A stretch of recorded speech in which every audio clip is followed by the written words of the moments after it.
1951 సంవత్సరాల్లో ఒక మానసిక శాస్త్ర నిపుణుడు, మానసిక శాస్త్రం అంటే సైకాలజీ, మానసిక శాస్త్ర నిపుణుడు ఒక ఆయన పేరు రిచర్. ఈ రిచర్ అనే ఆయన ఎలుకలతో ఒక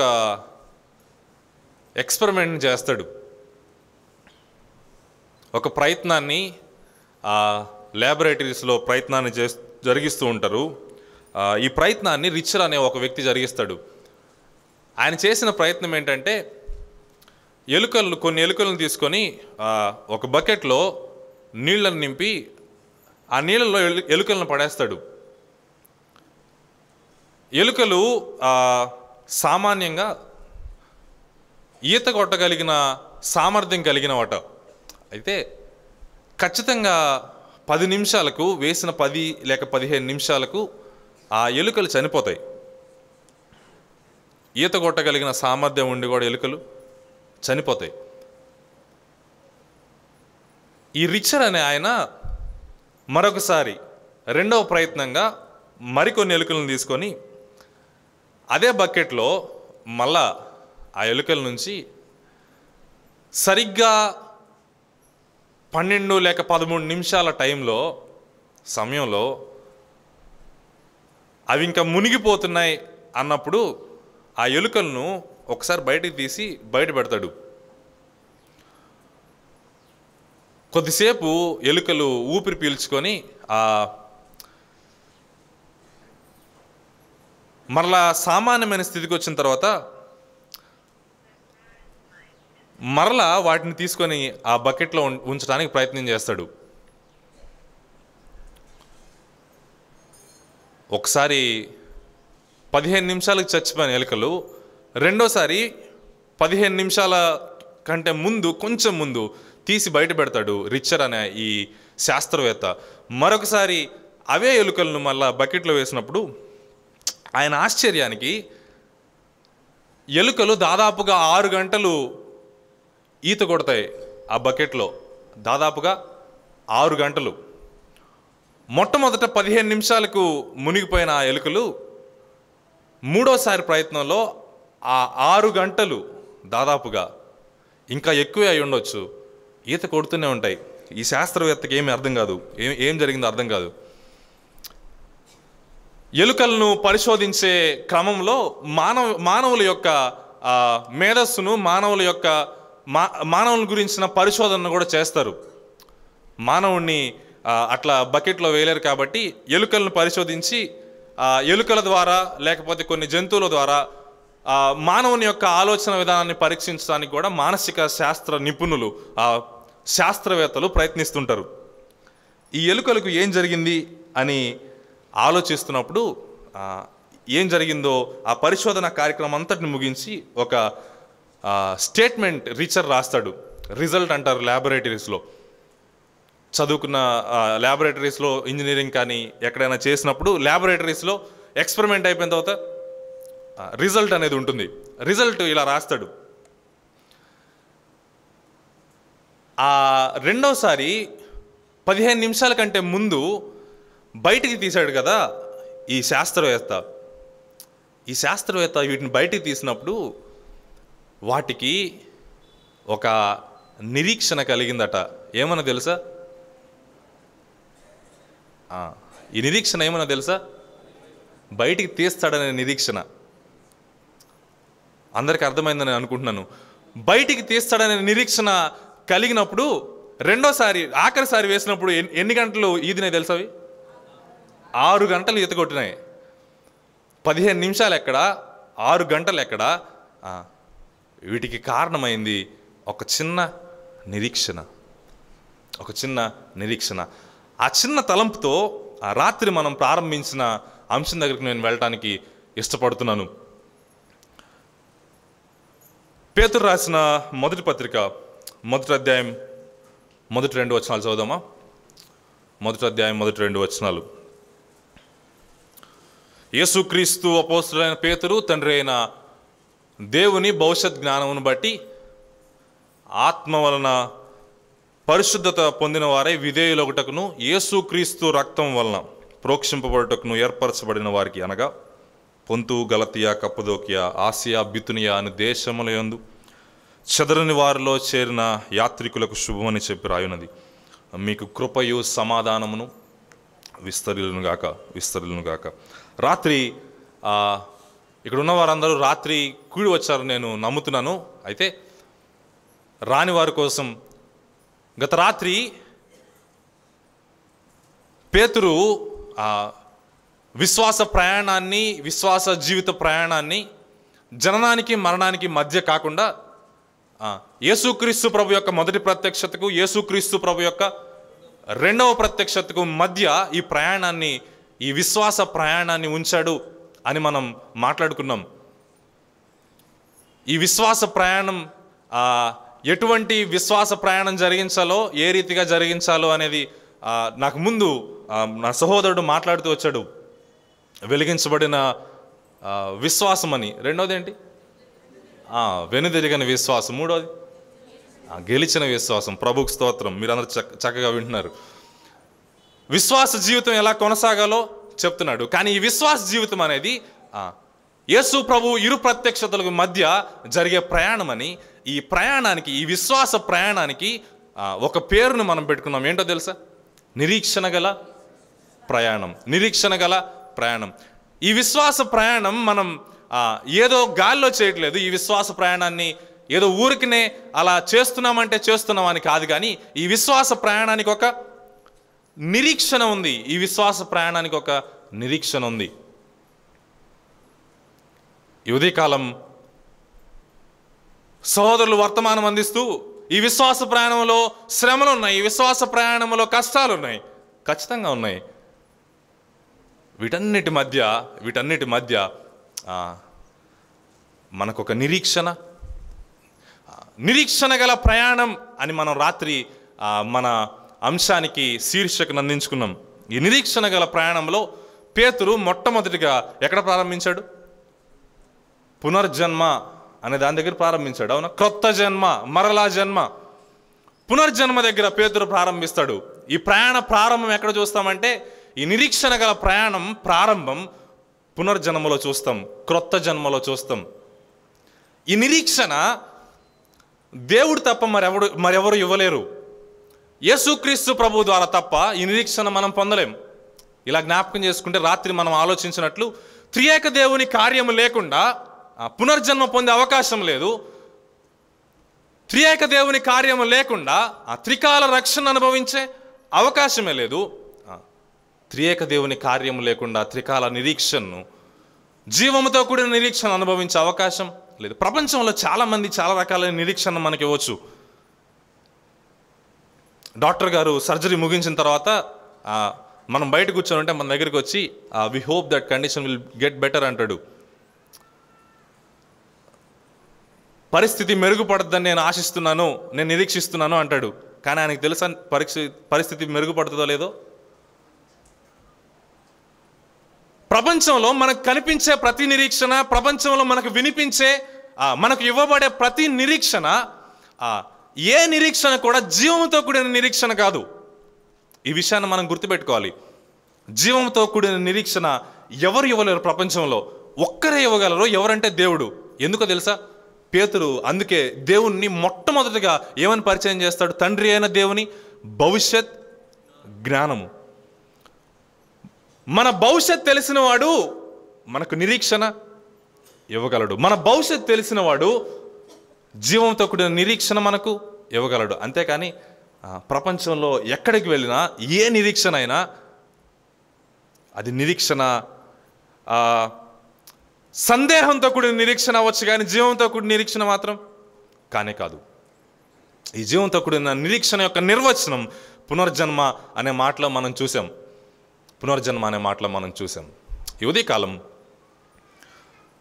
మన విశ్వాస ప్రయాణం లేక ఈ నిరీక్షణ గల ఈ ప్రయాణంలో మొదటిది పునర్జన్మ అయితే, ప్రారంభం పునర్జన్మ అయితే, కొనసాగింపు ఏంటి? ప్రయాణానికి ప్రారంభం మాత్రమే కాదు, కొనసాగింపు కూడా ఖచ్చితంగా ఉంటుంది. వెలిగింపబడిన విశ్వాసం ప్రారంభమైతే వెనుదిరగని విశ్వాసం, గెలిచిన విశ్వాసం కొనసాగింపు. ఈ ఈ విశ్వాసం కొనసాగింపు లేక ఈ ప్రయాణం యొక్క ఆ కొనసాగింపులో రెండవ మాట, నిరీక్షణ గల ఈ ప్రయాణం యొక్క కొనసాగింపులో రెండవ మాట మిమ్మల్ని పరిచయం చేయాలని నేను ఇష్టపడుతున్నాను. నిన్న దాదాపుగా 5 వచనాల వరకు మనం అక్కడక్కడ ధ్యానించాం. 6వ వచనానికి వెళ్దామా? 6వ వచనం, ఇందువలన మీరు మిక్కిలి ఆనందించుచున్నారు కానీ అవసరమును బట్టి నానా విధములైన శోధనల చేత ప్రస్తుతమున కొంచెము కాలము మీకు దుఃఖము కలుగుచున్నది. 7వ వచనం, నశించిపోవు సువర్ణము అగ్ని పరీక్ష వలన శుద్ధపరచబడుచున్నది కదా, దానికంటే అమూల్యమైన మీ విశ్వాసము ఈ శోధనల చేత పరీక్షకు నిలిచినదై యేసుక్రీస్తు ప్రత్యక్షమైనప్పుడు మీకు మెప్పును మహిమయు ఘనతయు కలుగుటకు కారణమగును. ఉదయకాలం ఈ 6-7 వచనాలను ధ్యానించడానికి మనం ప్రయత్నం చేద్దాం. మొదటి నుండి దాదాపుగా 5 వచనాల్లో ఈ నిరీక్షణ గల ప్రయాణానికి ప్రారంభమైన పునర్జన్మను మనకు పేతురు భక్తుడు పరిచయం చేస్తాడు. రెండవ మాటను నేను పరిచయం చేసి ముందుకు వెళ్ళడానికి ఇష్టపడుతున్నాను. ఈ నిరీక్షణ గల ప్రయాణంలో పునర్జన్మ తరువాత ఏముందో తెలుసా? పరీక్ష ఉంది. పునర్జన్మ తరువాత ఈ నిరీక్షణ గల ప్రయాణంలో పరీక్షను మనం చూస్తాం. అయ్యా, పొద్దున్నే దేవుని మాటలు వినటానికి వచ్చాం. ఒక ఆయన ఆల్రెడీ పరీక్షల గురించి శోధనల గురించి మాట్లాడేశాడు, వెళ్ళి కూర్చున్నాడు. మరలా నువ్వు వచ్చావు, శోధనలు అంటున్నావు, శ్రమలు అంటున్నావు, పరీక్షలు అంటున్నావు. ఏంటి మాకు ఇదంతా? ఖచ్చితంగా పరీక్షల గురించే మాట్లాడతాం, ఖచ్చితంగా శ్రమల గురించే మాట్లాడతాం, ఖచ్చితంగా శోధనల గురించే మాట్లాడతాం. ఎందుకంటే శ్రమ నిజం కాబట్టి, శ్రమ అనేది క్రైస్తవ జీవితంలో నిజం కాబట్టి. శ్రమలు లేని క్రైస్తవ జీవితాన్ని, పరీక్షలు లేని క్రైస్తవ జీవితాన్ని ప్రభు మనకు వాగ్దానం చేయలేదు ఎక్కడ. యేసుక్రీస్తు ప్రభు భూలోకంలో ఉన్నప్పుడు కూడా లోకమందు మీకు శ్రమ కలుగునని చెప్పాడు, కానీ లోకమందు మీకు సుఖం కలుగునని ఎక్కడా చెప్పలేదు. విశ్వాస జీవితంలో, క్రైస్తవ జీవితంలో నిజం మనకు తెలిసినా తెలియకపోయినా, మనం అనుభవించదలిచినా అనుభవించదలచకపోయినా, మనం అంగీకరించకపోయినా శ్రమ అనేది నిజం. జీవిత ప్రయాణాన్ని గురించి ఆలోచిద్దామండి. చదువుల్లో పరీక్షలు లేకుండా ఉన్నత స్థాయికి వెళ్ళగలమా? చదువులు కొనసాగించాలంటే పరీక్షలు కావాలి కదా. జీవితం కొనసాగించాలంటే ఎక్కడో శ్రమలు రావాలి కదా. శ్రమలు లేకుండా జీవితం అనేది అసాధ్యమైన విషయం. అటువంటి దాని కొరకు నేను పునర్జన్మ పొందలేదు. నేను పునర్జన్మ పొందాము.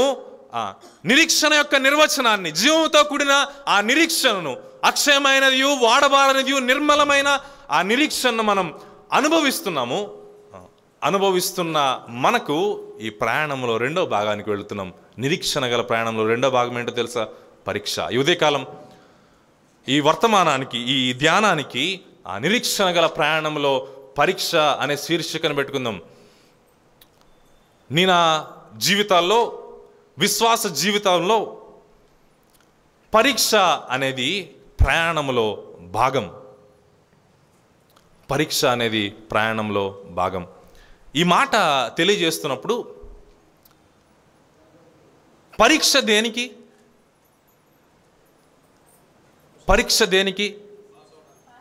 పాస్ అవడానికి. కానీ పరీక్ష దేని మీద జరిగించబడుతుందో తెలుసా? ఒకసారి చదువుదామా? 6వ వచనంలోనే, లేక 7వ వచనం, నశించిపో సువర్ణం అగ్ని పరీక్ష వలన శుద్ధపరచబడుచున్నది కదా, దానికంటే అమూల్యమైన మీ విశ్వాసము ఈ శోధనల చేత పరీక్షకు నిలిచినదై. పరీక్ష మన విశ్వాసానికి. కానీ పేతురు భక్తుడు మనకు అందిస్తున్న ఒక శుభవర్తమానం ఏంటో తెలుసా? మన విశ్వాస ప్రయాణములో, మన విశ్వాసానికి ఎదురవుతున్న ఈ పరీక్షల మధ్య, ఈ పరీక్షలో నేను నిరీక్షణను చూడాలి. ఈ పరీక్షలో నీ కొరకు, నా కొరకు నిర్మలమైన నిరీక్షణ ఉంది. ఈ పరీక్షలో నీ కొరకు, నా కొరకు జీవముతో కూడిన నిరీక్షణ ఉంది అని తెలియపరిచేదే ఆ పేతురు రాసిన మొదటి పత్రిక. ఇప్పుడు పేతురు రాసిన పత్రిక యొక్క పరిచయాన్ని చెప్పడానికి నేను ఇష్టపడుతున్నాను.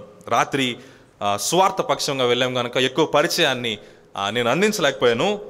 ఈ పేతురు రాసిన పత్రిక యొక్క పరిచయాన్ని మనం జ్ఞాపకం చేసుకుంటే, దాదాపుగా క్రీస్తు శకం 62-65 మధ్యలో ఈ పత్రిక రాయబడిందని రాత్రి జ్ఞాపకం చేసుకున్నాం. ఎవరు రాశారు ఈ పత్రిక? పేతురు రాశాడు. ఎవరికి రాశాడు? చెదిరిపోయిన వారిలో చేరిన యాత్రికులకు శుభమని చెప్పి రాయనుంది. అక్కడ కొన్ని ప్రాంతాల పేర్లు మనం చూస్తాం కదా. పొంతు, గలతియా, కప్పదోకియా, ఆసియా, బితునియా అను దేశములందు చెదిరిన వారని మనం చూస్తాం. పేతురు ఈ పత్రికను ఎక్కడ నుండి రాస్తున్నాడో తెలుసా? ఒక్కసారి 5వ అధ్యాయం చదువుదామా. 5వ అధ్యాయం 13వ వచనం. బబులోనులో మీ వలె ఏర్పరచబడిన ఆమెయు అనే మాట మనం చూస్తాం. బబులోను అనే పట్టణం నుండి పేతురు పత్రిక రాస్తున్నాడు. ఈ బబులోను అనేది రోమ్ అనే పట్టణాన్ని సూచిస్తుంది. రోమ్ అనే పట్టణాన్ని సూచిస్తుంది. రోమ్ అనే పట్టణానికి ఈ బబులోను అని చారిత్రక గ్రంథాల్లో మనం చూస్తాం. రోమా పట్టణం నుండి పేతురు భక్తుడు ఈ పత్రికను రాస్తున్నాడు. ఎవరికి రాస్తున్నాడు? ఆసియా, కప్పదోకియా, బితునియా, పొంతు, గలతియా ఈ ప్రాంతాలన్నిటికీ రాస్తున్నాడు. చరిత్ర గ్రంథంలో మనకు లేఖనాల్లో ఈ విషయాలు మనకు కనిపించవు, కానీ చరిత్ర గ్రంథాలను చూసినప్పుడు ఈ క్రీస్తు శకం 60 నుండి 65 వరకు జరుగుతున్న సందర్భాల గురించి జరిగిన చరిత్ర గురించి మనం ఆలోచించినప్పుడు రోమా పట్టణానికి, రోమా సామ్రాజ్యానికి నీరో అనే ఒక చక్రవర్తి రాజ్యం ఏలుతున్నట్లు మనం చూస్తాం. నీరో అనే ఒక చక్రవర్తి రాజ్యం ఏలుతున్నట్లు మనం చూస్తాం. ఈ నీరో చక్రవర్తి రోమా పట్టణాన్ని తగలబెట్టేస్తాడు. ఈ కాలంలో తగలబెట్టిన తర్వాత ఈ నీరో చక్రవర్తి మీదకు ఎన్నో అపనిందలు, ఎన్నో కామెంట్స్ ఈ నీరో చక్రవర్తి మీదకు వస్తున్నప్పుడు ఈ నీరో చక్రవర్తికి ఏం చేయాలో అర్థం కాక ఈ నిందంతటిని క్రైస్తవుల మీద పెట్టడానికి నిర్ణయించుకుంటాడు. ఈ నిందంతటిని క్రైస్తవుల మీద పెట్టడానికి నిర్ణయించుకుంటాడు. చరిత్రలో మనకు లభించే ఇన్ఫర్మేషన్ ఇది. ఈ నిందంతటిని పెట్టినప్పుడు వారికి శిక్ష పడాలి కదా. నీరో చక్రవర్తి ఈ క్రైస్తవులు అనబడిన వారిని శిక్షించడం ప్రారంభిస్తాడు, శ్రమ పెట్టడం ప్రారంభిస్తాడు. రోమా సామ్రాజ్యంలో ఆనాడు రోమా సామ్రాజ్యం కింద ఎన్నో పట్టణాలను, ఎన్నో ప్రాంతాలను మనం చూస్తాం. యేసుక్రీస్తు ప్రభు వారు భూలోకంలో ఉన్నప్పుడు కూడా ఆ పట్టణం, ఆ ప్రాంతం అంతా రోమా సామ్రాజ్యం కింద ఉన్నట్లు మనం చూస్తాం. ఈ రోమా సామ్రాజ్యం కింద ఉన్న ఈ ప్రాంతాలలో క్రైస్తవులుగా పునర్జన్మ పొందిన, కొత్త జన్మ పొందిన ఈ విశ్వాసులు ఎవరైతే ఉన్నారో వారిని శ్రమ పెట్టడం, హింసించడం ప్రారంభిస్తాడు ఈ నీరో చక్రవర్తి. క్రైస్తవ సంఘ చరిత్రలో మొట్టమొదటి శ్రమ ఈ నీరో చక్రవర్తి దగ్గర ప్రారంభమవుతుంది. ఈ నీరో చక్రవర్తి ఏ రీతిగా శ్రమ పెట్టేవాడంటే, క్రైస్తవులను ఎంత క్రూరంగా శ్రమ పెట్టేవాడంటే, రాత్రిపూట చీకటిగా ఉంటే విశ్వాసులను కిరసనాలు ఏం పోసో తగలబెట్టేసి వారిని కొవ్వొత్తులాగా వాడుకునేవాడు ఈ నీరో చక్రవర్తి. చరిత్ర గ్రంథాలు చదివితే మనకు అర్థమవుతుంది. ఎంటర్టైన్మెంట్ కోసం, ఆనందం కోసం తన రాజ్యంలో ఉన్న వారందరినీ ఒక స్థలానికి కూర్చోబెట్టి 3-4 విశ్వాసులను ఆడుకునే స్థలంలో అక్కడ ఎదురుగా ఉంచి సింహాలను వదిలేవాడట. అది చూచి ఆనందించేవాడట. ఇటువంటి క్రూరమైన పరిస్థితి, ఇటువంటి క్రూరమైన శ్రమ విశ్వాసులకు కలుగుతున్న కాలం అది.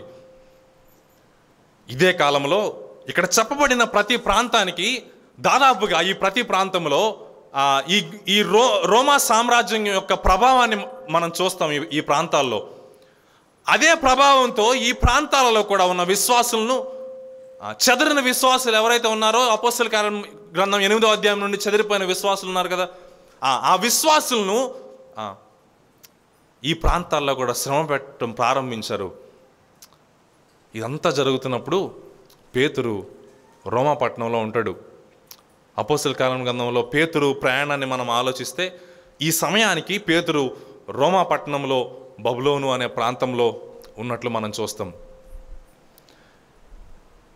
ఈ శ్రమలను చూస్తూ జరుగుతున్న పరిస్థితులన్నింటినీ గమనిస్తున్నప్పుడు విశ్వాసులు నీరు గారిపోతూ ఉంటుండగా, విశ్వాసులకి ఏం చేయాలో అర్థం కాని పరిస్థితి ఉంటుండగా పేతురు ఈ పత్రికను వారి కొరకు రాస్తాడు. చెదిరిపోయిన వారిలో యాత్రికులకు శుభమని చెప్పి రాయునది. ఎందుకు పేతురు నిరీక్షణ గురించి రాస్తున్నాడు? ఎందుకు పేతురు ఈ నిరీక్షణ మీకుంది కాబట్టి జాగ్రత్తగా ఉండండి, ఈ నిరీక్షణ మీకుంది కాబట్టి ఇదిగో పరీక్షలో ముందుకు వెళ్ళండి అని ఎందుకు రాస్తున్నాడు? వారు ఎదుర్కొంటున్న పరిస్థితులు, వారు ఎదుర్కొంటున్న శ్రమలు అలాంటివి కాబట్టి. ఈ ఉదయకాలం నా జీవితాల్లో అటువంటి శ్రమలు, అటువంటి కష్టాలు మన ప్రాంతాల్లో మనం ఎదుర్కోవట్లేదు. అటువంటి శ్రమలు కాకపోయినా మన కెపాసిటీస్లో, మన వంతుల్లో మన శ్రమలు, మన కష్టాలు నేను ఎదుర్కొంటూనే ఉన్నాం. నా జీవితంలో అంతటి శ్రమలు కాకపోయినా వారికి అవి పెద్ద శ్రమలు కావచ్చు, మనకున్న శ్రమలు మనకి పెద్దవి కావచ్చు. శ్రమలను ఎదుర్కొంటూ ఉన్నాం. ఈ ఉదయకాలం దేవుడు మనకు బోధించేది ఏంటంటే, ఈ శ్రమలు ప్రయాణంలో భాగం, ఈ పరీక్ష ప్రయాణంలో భాగం. విశ్వాసానికి వస్తున్న ఈ పరీక్ష ప్రయాణంలో భాగం, కానీ ఈ ప్రయాణం నిరీక్షణ గల ప్రయాణం అని మనకు బోధిస్తున్నాడు ఈ పేతురు తన పత్రిక ద్వారా. పేతురు తన పత్రికలో పరీక్షల గురించి రాస్తూ ఏం మాట్లాడుతున్నాడో మనం ఆలోచిద్దాం. 7వ వచనం, నశించిపోవు సువర్ణము అగ్ని వలన శుద్ధపరచబడుచున్నది కదా, దానికంటే అమూల్యమైన మీ విశ్వాసము ఈ శోధనల చేత పరీక్షకు నిలిచినదై యేసుక్రీస్తు ప్రత్యక్షమైనప్పుడు అనే మాట మనం చూస్తాం. మనం జ్ఞాపకం చేసుకుంటున్నట్లు ప్రత్యక్షతల నడుమ జరుగుతున్న ఈ విశ్వాస ప్రయాణంలో పరీక్షను మనం చూస్తాం. ఈ పరీక్షలో గత రాత్రి మనం జ్ఞాపకం చేసుకున్నట్లు పునర్జన్మలో నిరీక్షణ యొక్క నిర్వచనాన్ని మనం చూసాం. అవునా? నిరీక్షణ గురించిన నిర్వచనాన్ని మనం చూసాం. పరీక్షలో నిరీక్షణ యొక్క నడిపింపును మనం చూస్తాం.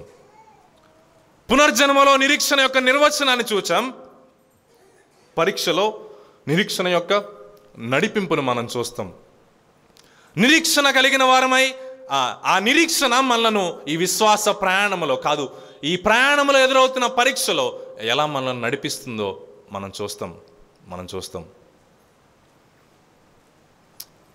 విశ్వాసానికి పరీక్ష అని జ్ఞాపకం చేసినప్పుడు, ఈ విశ్వాసానికి పరీక్షలో నిరీక్షణ అని మనం జ్ఞాపకం చేసినప్పుడు ఈ 3 పదాల గురించి మనం ఒకసారి ఆలోచించడానికి ప్రయత్నం చేద్దాం.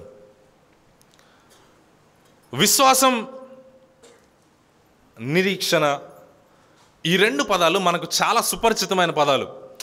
ఎప్పుడు వాక్యం వింటున్నా విశ్వాసం నిరీక్షణ అని మనం వింటూనే ఉంటాం.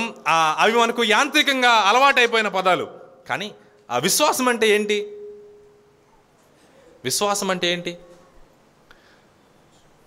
ఏదైనా ఒక దానిని నమ్మటం. సామాన్యంగా చెప్పుకోవాలంటే ఏదైనా ఒక దాన్ని నమ్మటం. విశ్వాసం అనేది ఎక్కువ సందర్భాల్లో జరిగిన పరిస్థితులను బట్టి విశ్వసించడం, నమ్మటం మనం చూస్తాం. రోమపత్రికలో మనం చూస్తాం కదా, వినుట వలన విశ్వాసం కలుగును. ఆ విశ్వాసం అనే దానికి అటువంటి ఒక అర్థాన్ని మనం చూస్తాం. విశ్వాసం అనేది నమ్మకం, వాస్తవమే. నిరీక్షణ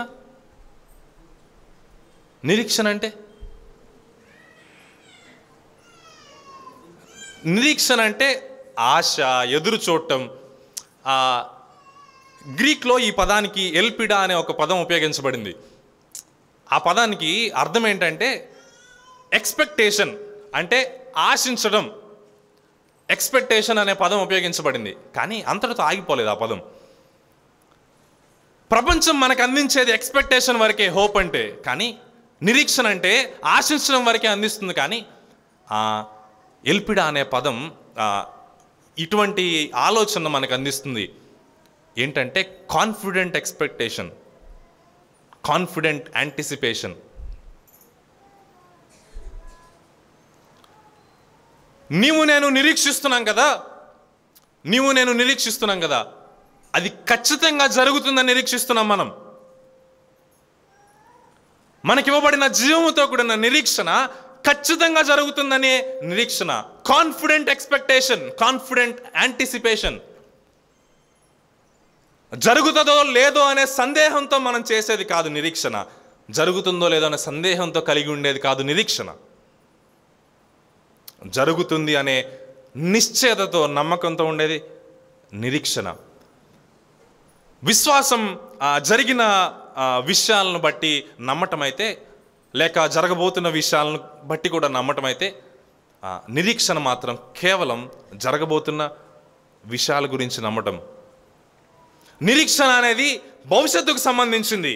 పేతురు అందుకే యేసు ప్రభు లేక దేవుణ్ణి, దేవాది దేవుణ్ణి భవిష్యత్ జ్ఞానం కలిగిన దేవునిగా పరిచయం చేస్తాడు. నిరీక్షణ భవిష్యత్తులో జరగబోయే విషయాల గురించి మనకు తెలియజేసేది.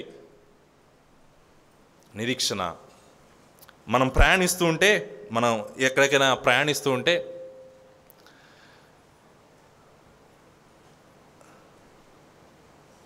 మధ్యలో మన ప్రయాణానికి అసౌకర్యం కలిగింది అనుకుందాం. కారులో ప్రయాణిస్తున్నాం, కారుకి పంచర్ అవ్వటం ఏదో జరిగింది అనుకుందాం. ఈ కారుకి పంచర్ అయినా కానీ మరలా పంచర్ వేయించుకొని ఏదైనా అసౌకర్యం కలిగితే ఏదో ఒక ఇతర వాహనం పట్టుకోనో ఏదో ఒకటి చేసో ఖచ్చితంగా మరలా మనం ప్రయాణాన్ని కొనసాగించడానికి ఇష్టపడతాం. ఎందుకు?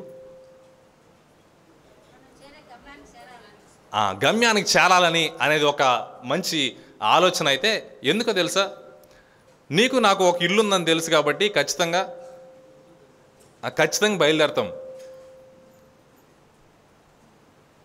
రాత్రి కాసిరెడ్డి అంకుల్ గారు తనకు ఎదురైన ఒక అనుభవాన్ని వివరిస్తూ, మా నాన్నగారి పెళ్ళికి అంకుల్ దాదాపుగా పెళ్ళి జరిగే స్థలం దగ్గర వరకు, ఒక ఒంగోలు అనే ప్రాంతం దగ్గర వరకు వచ్చి ఎండకి తట్టుకోలేక మరలా వెనుదిరిగిపోయారంట అంకుల్. ఎండకి తట్టుకోలేక అంకుల్ వెనుదిరిగిపోయారంట. అంకుల్ వెనుదిరిగింది ఎందుకో తెలుసా? అంకుల్ ఎందుకు మరలా ప్రయాణాన్ని కొనసాగించారు? నాకు ఒక ఇల్లుంది, నేను ఇంటికి వెళ్తాను, నేను ఇంట్లో కూర్చుంటాను అనే ఒక ఆశ ఉంది కాబట్టి మరలా బయలుదేరారు. లేకపోతే ఎందుకు బయలుదేరుతారు? బయలుదేరారు కదా. అటువంటిదే నిరీక్షణ.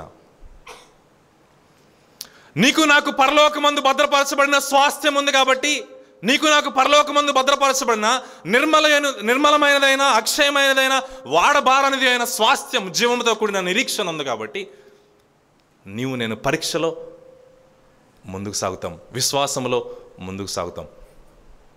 ఈ పరీక్షలో మనం ఏ రీతిగా ముందుకు వెళ్ళాలి, ఈ పరీక్షలో ఏ రీతిగా ముందుకెళ్ళాలి అనే విషయాన్ని మనం ఆలోచించి సెలవు తీసుకోవడానికి ప్రయత్నిద్దాం. ఈ పరీక్షలో మనం జ్ఞాపకం చేసుకుంటే, మీ విశ్వాసము పరీక్షకు నిలిచినదై యేసుక్రీస్తు ప్రత్యక్షమైనప్పుడు అనే మాట మనం చూస్తాం. యేసుక్రీస్తు అనే పదాన్ని మనం ఖచ్చితంగా చూడటానికి ప్రయత్నం చేద్దాం. పేతురు భక్తుడు మనకు పరీక్ష ఉందని తెలియజేసిన ఈ పేతురు భక్తుడు ఇదేదో కొత్త విషయంలాగా చూపించడు. నా మాట అర్థమవుతుందని అనుకుంటున్నాను. ఇదేదో కొత్త విషయంలాగా చూపించడు పేతురు భక్తుడు. ఒకసారి 2వ అధ్యాయం చదువుదామా? 2వ అధ్యాయం 21వ వచనం. 21వ వచనం. క్రీస్తు కూడా మీ కొరకు బాధపడి, క్రీస్తు కూడా మీ కొరకు బాధపడి. 4వ అధ్యాయం 1వ వచనం. 4వ అధ్యాయం 1వ వచనం. క్రీస్తు శరీరమందు శ్రమపడెను గనుక, క్రీస్తు శరీరమందు శ్రమపడెను గనుక. ఇంకా వచనాలను తిప్పడానికి సమయం కాదు, కానీ ఈ పత్రికలో ఈ నిరీక్షణ గల ప్రయాణంలో మీకు ఎదురవుతుంది కదా ఈ పరీక్ష ఇదేదో మీకు కొత్తగా జరుగుతున్న పరీక్ష కాదు. ఈ పరీక్ష ఏదో మీకు మాత్రమే సంభవిస్తుందని మీరు అనుకోవద్దు. 21వ వచనం 2వ అధ్యాయంలో అంటాడు, క్రీస్తు కూడా మీ కొరకు బాధపడి మీరు తన అడుగుజాడల యందు నడుచుకున్నట్లు మీకు మాదిరి ఉంచిపోయాను. ఈ పరీక్షలో మొట్టమొదటి మాట నేను ఇలా చేయడానికి ఇష్టపడుతున్నాను. పరీక్షలో ప్రభువు ఉన్నాడు. పరీక్షలో ఎవరున్నారు? ప్రభువు ఉన్నాడు. నీకు నాకు ఎదురవుతున్న శ్రమల మధ్య, నీకు నాకు ఎదురవుతున్న కష్టాల మధ్య ఏంటి నాకు ఈ కష్టాలు అని ఆలోచించే బదులు నీ ముందు నా ముందు నడిచి వెళ్ళిన, ఈ పరీక్ష గుండా వెళ్ళిన ప్రియ ప్రభు మనకు మాదిరిగా ఉన్నాడు. పరీక్షలో ప్రభు ఉన్నాడు అని మనం గుర్తిద్దాం ఈ ఉదయకాలం. విశ్వాసానికి ఎదురవుతున్న పరీక్షలో, విశ్వాసానికి ఎదురవుతున్న శోధనలో, విశ్వాసానికి ఎదురవుతున్న కష్టాలలో, విశ్వసించినందుకు మనం ఎదుర్కొంటున్న శ్రమల మధ్య ప్రభు ఉన్నాడు అనే ప్రాముఖ్యమైన విషయాన్ని ఈ ఉదయకాలం గుర్తించుకోవడానికి ప్రయత్నం చేద్దాం. నీవు నేను కొత్తగా ఇది అనుభవించట్లేదు, మనకంటే ముందు ప్రభు అనుభవించి వెళ్ళాడు. తన అడుగు జాడలను నడుచుకున్నట్లు మనకు మాదిరి ఉంచిపోయాడు అనే విషయాన్ని గుర్తుపెట్టుకుందాం. పరీక్షలో మనకు అర్థం అవ్వాల్సింది ప్రభువు. పరీక్షలో మనకు మాదిరి మన ప్రభువు. ప్రభువు అర్థం కానప్పుడు, ప్రభువు మాదిరి లేడు అని మనం తలంచినప్పుడు, ప్రభువును చూడలేనప్పుడు పరీక్ష చాలా కష్టతరంగా ఉంటుంది. ప్రభువును చూడలేనప్పుడు పరీక్షలో నీవు నేను ఇంకా నాకు అవ్వట్లేదు వదిలేద్దాం అనే స్థాయికి వెళ్ళిపోతాం.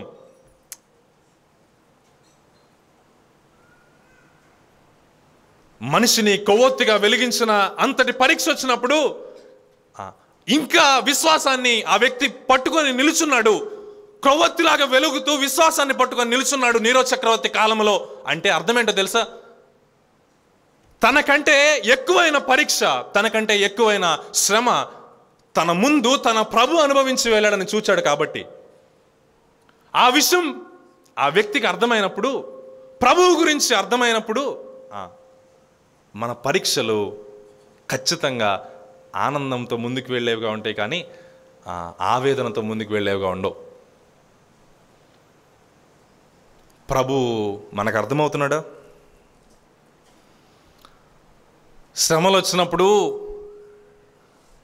ప్రభువును చూడటమేమో కానీ ప్రభువును నిందించడం, ప్రభువా ఏంటి అని ప్రశ్నించడం ఎక్కువైపోయింది. కానీ ప్రభువును చూడటం అలవాటైందా? మనకు ప్రభువును అర్థం చేసుకోవటం అలవాటైందా? ఈ నిరీక్షణ గల ప్రయాణంలో ఎదురవుతున్న ఈ పరీక్షలకు ప్రభువు మాదిరిగా ఉన్నాడా, ప్రజల మాదిరిగా ఉన్నారా? ఈ ఉదయకాలం ఆలోచిద్దాం. అరే, నా ప్రక్కనున్న సహోదరికి నా అంత పరీక్ష రావట్లేదే, నా పక్కనున్న సహోదరునికి నా అంత పరీక్ష రావట్లేదే, వారు ఆనందంగానే ఉన్నారు. కాదు, పరీక్షలో అర్థం చేసుకోవాల్సింది, పరీక్షలో మాదిరిగా చూడవలసింది ప్రజల్ని కాదు, ప్రభువును చూడాలి. ప్రభువును చూడటం, ప్రభువును గుర్తించడం, ప్రభువును అర్థం చేసుకోవటం ఏనాడైతే ఆపుతామో ఈ పరీక్ష నీకు నాకు వేదనకరంగా ఉంటుంది. ఈ పరీక్షలో విరమించడం జరుగుతుంది ఎన్నో సందర్భాల్లో.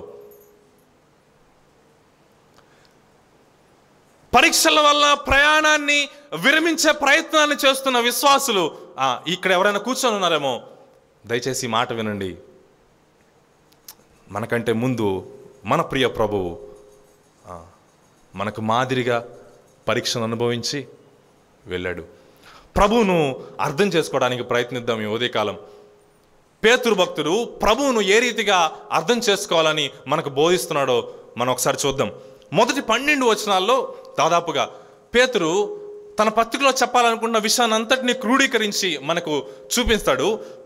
మొదటి అధ్యాయం 13వ వచనం నుండి 5వ అధ్యాయం 14వ వచనం వరకు, ఆఖరి వరకు ఏ రీతిగా జీవించాలో, ప్రభువు ఎటువంటి వాడై ఉన్నాడో మనకు బోధించడం మొదలు పెడతాడు. 14వ వచనం చదువుదామా?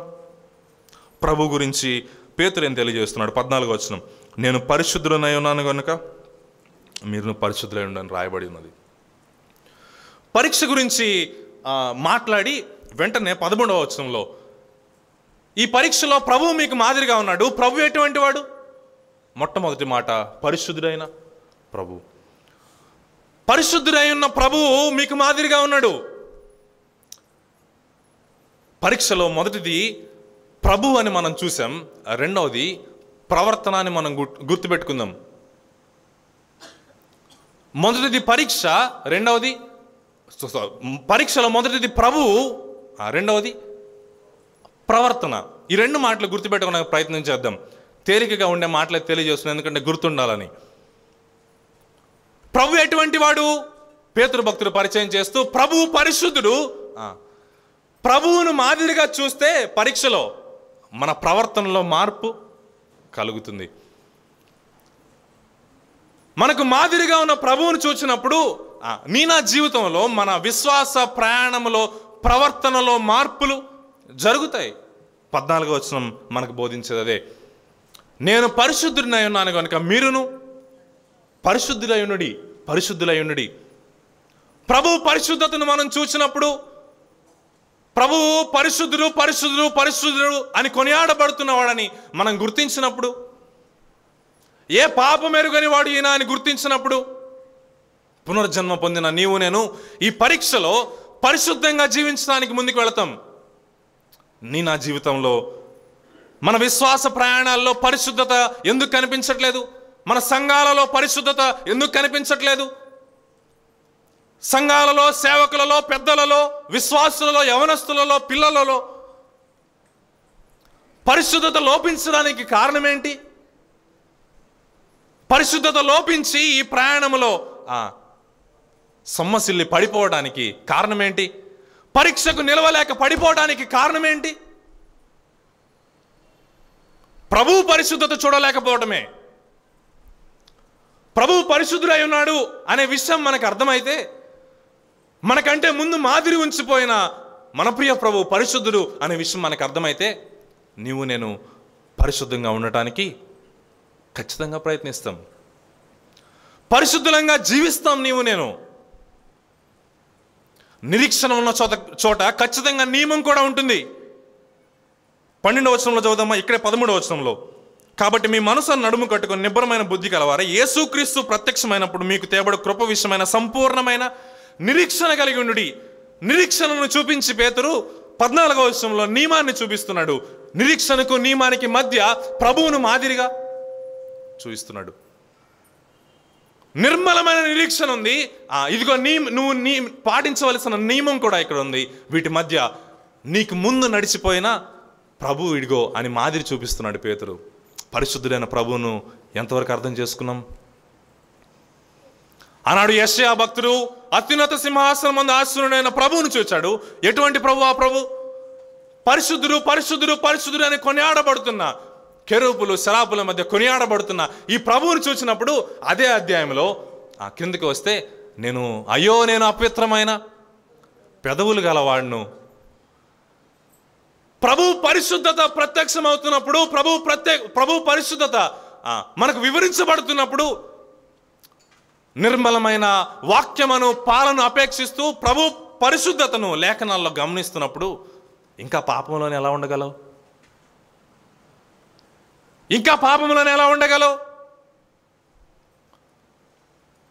ప్రభు పరిశుద్ధత మనలను పాపములో నుండి పరిశుద్ధత వైపు నడిపించాలి. నీవు నేను పాపమును విడిచిపెట్టి పాపం వల్ల ఉచితమైన మరణము నుండి పునర్జన్మ అనుభవించాము. కానీ ఎన్నోసార్లు మరలా ఆ పాపానికి తిరిగి వెళ్ళడానికి ప్రయత్నిస్తున్నాం. ఎందుకంటే ప్రభు పరిశుద్ధత మనకు అర్థం కాలేదు కాబట్టి. ఉదయకాలం ప్రభు పరిశుద్ధతను గుర్తిద్దామా? ప్రభు పరిశుద్ధత గుర్తిద్దామా? ముందుకు వెళ్తున్నాను. పేతురు మొట్టమొదటిగా ప్రభు ఎవరని పరిచయం చేస్తున్నాడు? పరిశుద్ధుడు అని పరిచయం చేస్తున్నాడు. 2వ అధ్యాయం మొదటి వచనం, ప్రభువు దయాళుడని మీరు రుచి చూచున్నడల. ప్రభువు పరిశుద్ధుడు అని ప్రత్యక్షపరచబడినప్పుడు నీవు నేను పరిశుద్ధులుగా ఉండాలనే నియమాన్ని మనం చూస్తాం. ఇప్పుడు ప్రభు దయాళుడని మనం గమనిస్తున్నాం. ప్రభు దయాళుడని చూసినప్పుడు ప్రవర్తన ఏ విధంగా మారాలి? సమస్తమైన దుష్టత్వమును, సమస్తమైన కపటమును, వేషధారణను, అసూయను, సమస్త దూషణ మాటలను మాని పరీక్షలో ప్రభువు మాదిరిగా ఉంటే ప్రవర్తనలో మార్పులు ఖచ్చితంగా వస్తాయి. పరిశుద్ధుడైన ప్రభువును చూస్తే పాపము నుండి పరిశుద్ధత వైపు మన ప్రవర్తన వెళ్ళాలి. ప్రభువు దయాళుడని మనం రుచి చూస్తున్నప్పుడు, ప్రభువు దయాళుడని మనం గుర్తిస్తున్నప్పుడు సమస్తమైన దుష్టత్వం మారాలి, సమస్తమైన కపటం మారాలి, వేషధారణ మారాలి, అసూయ మారాలి, సమస్త దూషణ మాటలు మారాలి. ప్రభు ఇటువంటి వాడు అని ఎలా అర్థమవుతుంది మనకు? ప్రభు గురించి ఇంత మాట్లాడుకుంటున్నాం కదా, యేసు ప్రభు గురించి. అసలు యేసు ప్రభు ఇలాంటి వాడు అని మనకు అర్థం అవ్వాలంటే ఏం చేయాలి? ఏ రీతిగా మనకు అర్థమవుతుంది? ఇదంతా ఎప్పుడు అర్థమవుతుందో తెలుసా? దాని కంటిన్యూషన్ చదువుదామా? 3వ వచనం, 2వ అధ్యాయం 3వ వచనం కంటిన్యూషన్. క్రొత్తగా జన్మించిన శిశువులను పోలిన వారై నిర్మలమైన వాక్యమును పాల వలన రక్షణ విషయంలో ఎదుగు నిమిత్తము ఆ పాలన అపేక్షించుడి. ఈ నిర్మలమైన వాక్యమును పాలను అపేక్షించినప్పుడు నిర్మలుడైన ప్రభు మనకు అర్థమవుతాడు, పరిశుద్ధుడైన ప్రభు మనకు అర్థమవుతాడు, దయాళుడైన ప్రభు మనకు అర్థమవుతాడు. ప్రభువును మాదిరిగా చూసినప్పుడు ప్రవర్తనలో మార్పు వస్తుంది. ఈ పేతురు పత్రిక ఇంటికి వెళ్ళి మీరు మొత్తం ఒకసారి చదవండి. ప్రవర్తన ప్రవర్తన ప్రవర్తన ప్రవర్తన అనే మాట దాదాపుగా ప్రతి అధ్యాయంలో మనకు కనిపిస్తుంది. మొదటి అధ్యాయం 17వ వచనంలో చదువుదామా? 18వ వచనం. పితృపారంపర్యమైన మీ వ్యర్థ ప్రవర్తనను విడిచిపెట్టినట్లుగా వెండి బంగారములు వంటి క్షయ వస్తువుల చేత మీరు విమోచింపబడలేదు. నా ప్రవర్తన మారాలి. 16వ వచనం, 14వ వచనం కంటిన్యూషన్ మనం చదివితే, కాగా మీరు విధేయులకు పిల్లలై మీ పూర్వపు అజ్ఞాన దశలో మీకున్న ఆశలను అనుసరించి ప్రవర్తింపక మీరును సమస్త ప్రవర్తన యందు పరిశుద్ధులై ఉండాలి. ప్రభువును మాదిరిగా చూసినప్పుడు ప్రవర్తన మారాలి.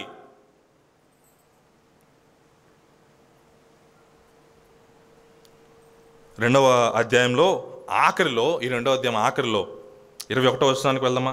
క్రీస్తు కూడా మీ కొరకు బాధపడి మీరు తన అడుగు జాడలందు నడుచుకున్నట్లు మీకు మాదిరి ఉంచిపోయాను. ఆయన పాపం చేయలేదు, ఆయన నోట ఏ కపటమును లేదు, ఆయన దూషింపబడి బదులు దూషింపలేదు. మీరు సమస్తమైన కపటాన్ని మానండి, సమస్తమైన దూషణను మానండి అని చెప్తున్న పేతురు ఎటువంటి ప్రభువును చూపిస్తున్నాడు తెలుసా? కపటం లేని ప్రభువును చూపిస్తున్నాడు. నోట ఏ కపటము లేని దూషణ మాట మాట్లాడని ప్రభువును చూపిస్తున్నాడు. ఇటువంటి ప్రభు మనకు మాదిరిగా ఉన్నాడు అని మనకు బోధిస్తున్నాడు పేతురు. అసలు యేసు ప్రభువుకు ఎదురైన పరిస్థితుల మధ్య దూషించడం, ఆ పరిస్థితులకు దూషణ అనేది ఎంతైనా అవసరమని మనకు అనిపించింది చదువుతున్నప్పుడు. కానీ అట్టి పరిస్థితుల్లో కూడా ఒక దూషణ మాట కూడా ఆయన మాట్లాడలేదు. సమస్తమైన దూషణ ఆయన దగ్గర లేదు. శ్రమ పట్టబడి బెదిరించబడినప్పుడు ఆయన సమస్తమైన కపటము ఆయన నోటలేదు, దూషణ ఆయన నోటలేదు. ప్రభు పరిశుద్ధుడు, పరిశుద్ధులంగా నేను జీవించాలి. ప్రభు దయాళుడు, కపటాన్ని దూషణను మానుకోవాలి. ప్రభు మాదిరిగా ఉన్నప్పుడు మన ప్రవర్తనలో మార్పులు జరగాలి. పరీక్షలో ప్రాముఖ్యమైన విషయాలు ఇవి. ఇంకా ప్రభు ఎటువంటి వాడు? 4వ వచనం, 4వ అధ్యాయం ప్రారంభంలో చదువుదామా? క్రీస్తు శరీరమందు శ్రమపడను గనుక మీరును అట్టి మనస్సును ఆయుధంగా ధరించుకొనుడి.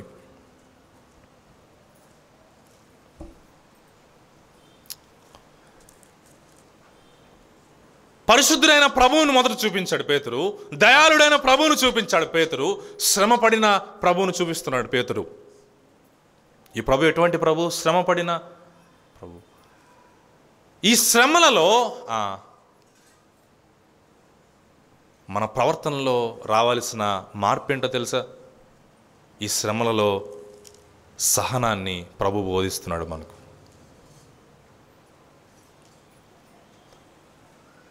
ఆయన శ్రమపడి నోరు మెదపలేదు. ఆయన కష్టపెట్టబడిన, ఆయన కొట్టబడిన, హేళన చేయబడిన, ఉమ్మివేతలు అనుభవిస్తున్న అంతటి శ్రమను ఆయన అనుభవిస్తున్నా, అందరూ చీ అని ఊచి వెళ్ళిపోతున్న ఆయన ముందు ఎక్కడా దూషణ మాట మాట్లాడలేదు.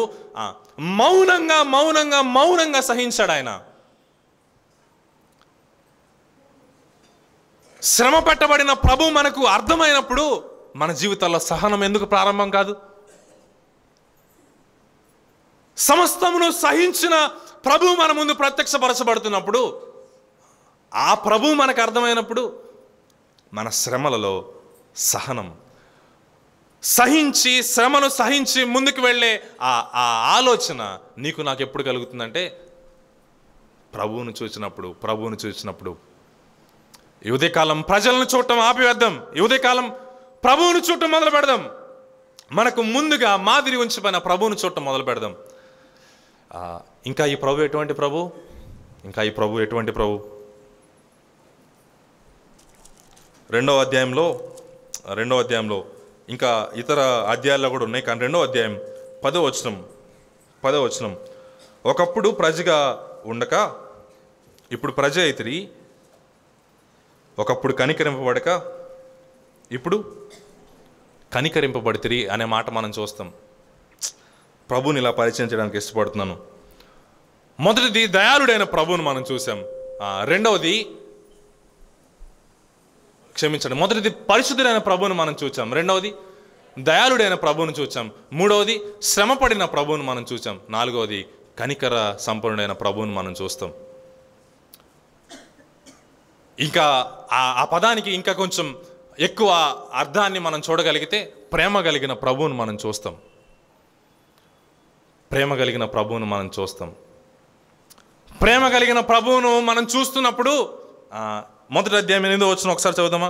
మీరు ఆయన చూడకపోయినను ఆయనను ప్రేమించుతున్నారు. మనలో ఏ ప్రవర్తనలో మార్పు ఏం కలుగుతుందో తెలుసా? ప్రేమ కలిగిన ప్రభు ప్రత్యక్షపరచబడుతున్నప్పుడు నీలో నాలో ఆయన్ను ప్రేమించడం మొదలవ్వాలి, ఆ మార్పు మొదలవ్వాలి. అంత మాత్రమే కాదు, పేతురు భక్తుడు ఆయన్ను ప్రేమించడం అనే దాన్ని ఎక్కువ ఎంఫసైజ్ చేయడు. కానీ 4వ అధ్యాయం 8వ వచనం, ప్రేమ అనేక పాపములను కప్పును గనుక అన్నిటికంటే ముఖ్యంగా ఒకరినొకడు మిక్కుటమైన ప్రేమ గలవారై ఉండుడి. ఒకని ఎడల ఒకడు మిక్కుటమైన ప్రేమ గలవారై ఉండుడి. ఈ పేతురు పత్రికలో ఆ ప్రవర్తన అనే మాటతో పాటుగా ఎక్కువసార్లు ఉపయోగించబడిన పదం సహోదర ప్రేమ. ఒకరి ఎడల ఒకరికి ఉండవలసిన ప్రేమ. విశ్వాస ప్రయాణంలో జరుగుతున్న ఈ పరీక్షలో నిరీక్షణ మన కొరకుంది, జీవముతో కూడిన నిరీక్షణ ఉంది. ఈ నిరీక్షణలో ప్రభువు మాదిరిగా ఉన్నాడు, ప్రవర్తన మార్పు రావాలి. ఈ ప్రభు ఎటువంటి ప్రభువు తెలుసా? ప్రేమ కలిగిన ప్రభువు. ఇతరుల మన ప్రవర్తన ఎలా ఉండాలి? ప్రేమ కలిగిన ప్రవర్తన కావాలి. ఒకరి ఎడల ఒకరికి ద్వేషాలు, ఒకరి ఎడల ఒకరికి కక్షలు, లోకంలో కాదు సంఘములో.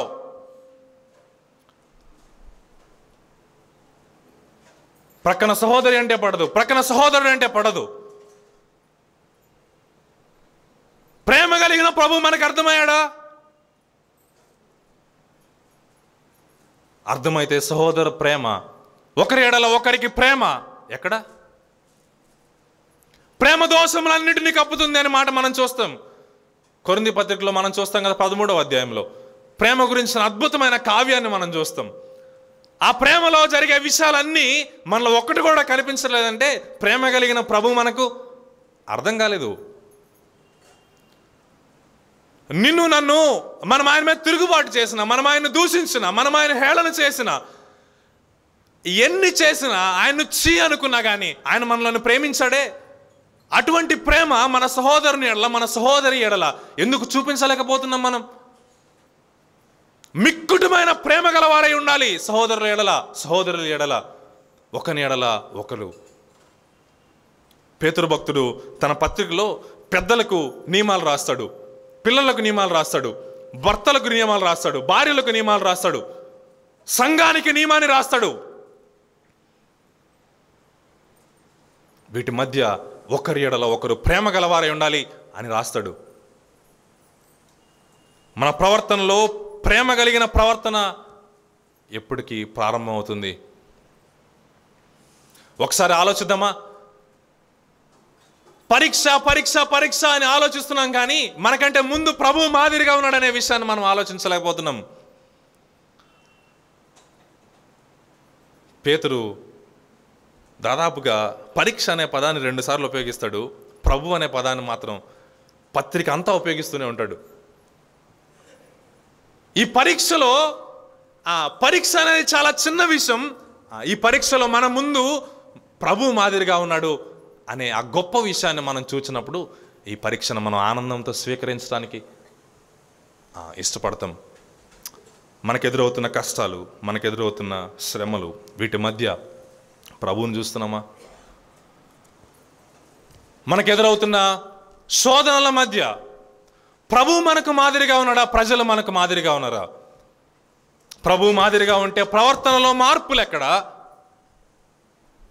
ఇవి జరుగుతున్నప్పుడు ఆ పరీక్షల మధ్య ఈ నిరీక్షణ గల ప్రయాణం సాఫీగా జరుగుతుంది. ఇవి లేనప్పుడు ఈ ప్రయాణాన్ని విరమించే పరిస్థితి వస్తుంది. పేతురు అటువంటి పరిస్థితికి యాత్రికులలో చేరిన చెదిరిపోయిన వారు వెళ్ళకూడదని ప్రభువును చూపిస్తున్నాడు. రాత్రి ఒక వ్యక్తి గురించి నేను మాట్లాడాను. మీకు అందరికీ గుర్తుంటే ఆఖరిలో మొదట్లోనే ప్రారంభించి ఆఖరిలో ముగించాను. ఆ వ్యక్తి పేరు నబేల్ ఖురేషీ, మహమ్మదీయ సహోదరుడు అని చెప్పాను. గుర్తుందా ఎవరికైనా? మహమ్మదీయ సహోదరుడు. అతను యేసు ప్రభువుని నమ్ముకున్నాడు. యేసు ప్రభువుని ఎందుకు నమ్ముకున్నాడంటే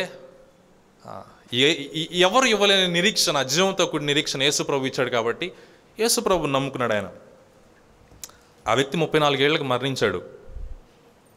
2017వ సంవత్సరంలో జరిగిన విషయం ఇది. 34 ఏళ్లకే మరణించాడు ఆ వ్యక్తి. ప్రభువుని గురించి, తాను నమ్మిన ప్రభువుని గురించి, తనకు జీవంతో కూడిన నిరీక్షణ అందించిన ప్రభువు గురించి ఖండాలు దాటి సువార్తను ప్రకటించాడు ఈ వ్యక్తి. యేసు ప్రభువే దేవుడని ఎంతోమంది మహమ్మదీయుల దగ్గర, ఇతర మత విశ్వాసాల దగ్గర బోధించి, వివాదించి, నిరూపించగలిగిన వ్యక్తి ఈ వ్యక్తి. 32 ఏళ్ల వయసులో క్యాన్సర్ వ్యాధి అతను అంటుకుంది. దేవుని కొరకు బహుబలంగా వినియోగించబడిన ఈ వ్యక్తి నబేల్ ఖురేషీ, మహమ్మదీయ సహోదరుడు, క్రైస్తవునిగా మారిన మహమ్మదీయ సహోదరుడు. 32 ఏళ్లకు ఈ వ్యక్తి క్యాన్సర్ వచ్చింది. దాదాపుగా 2 సంవత్సరాలు క్యాన్సర్తో పోరాడాడు ఈ వ్యక్తి. క్యాన్సర్ వచ్చిన ప్రారంభ దినాల్లో ఆ పుస్తకాన్ని చదివినప్పుడు ఎంత బాధ ఆ పుస్తకాన్ని చదివినప్పుడు నాకు వస్తుంది. క్యాన్సర్ వచ్చినప్పుడు తాను విడిచి వచ్చిన మత విశ్వాసం ఏదైతే ఉందో తన మహమ్మదీయ సోదరులు వచ్చి, యేసు ప్రభు దేవుడని వెళ్ళావు కదా, ఏం చేశాడు యేసు ప్రభు నీకు? యేసు ప్రభు దేవుడని వెళ్ళావు కదా, ఆయన నిజమైన దేవుడు కాదు కాబట్టే నీకు ఇటువంటి క్యాన్సర్ వచ్చింది, నీకు ఈ శ్రమ వచ్చింది నీకు అని చెప్పినప్పుడు ఆయన ఏం మాట్లాడలేదు, మౌనంగా ఉన్నాడు. ఆఖరిలో దాదాపుగా తాను చనిపోయే ఒక రోజు ముందు కాబోలు ఒక ఉత్తరాన్ని లేక ఒక స్టేట్మెంట్ను ఆయన రాసి చనిపోతాడు. ఏంటంటే, నాకు జీవంతో కూడిన నిరీక్షణ ఉంది, ఈ శ్రమను గురించి నేను బాధపడలేదు, ఎందుకంటే నాకు ముందుగా ఉన్న నా ప్రియ ప్రభు కలువరి శిలువలో అనుభవించిన శ్రమ కంటే ఇది గొప్పదైన శ్రమేం కాదు ఆయన రాసి చనిపోతాడు. ఆయన నీకు నాకు ఎదురవుతున్న కష్టాలు, శ్రమలు, పరిస్థితుల మధ్య ప్రభువును చూడగలిగితే నిరీక్షణ యొక్క నడిపింపు మనకు అర్థమవుతుంది.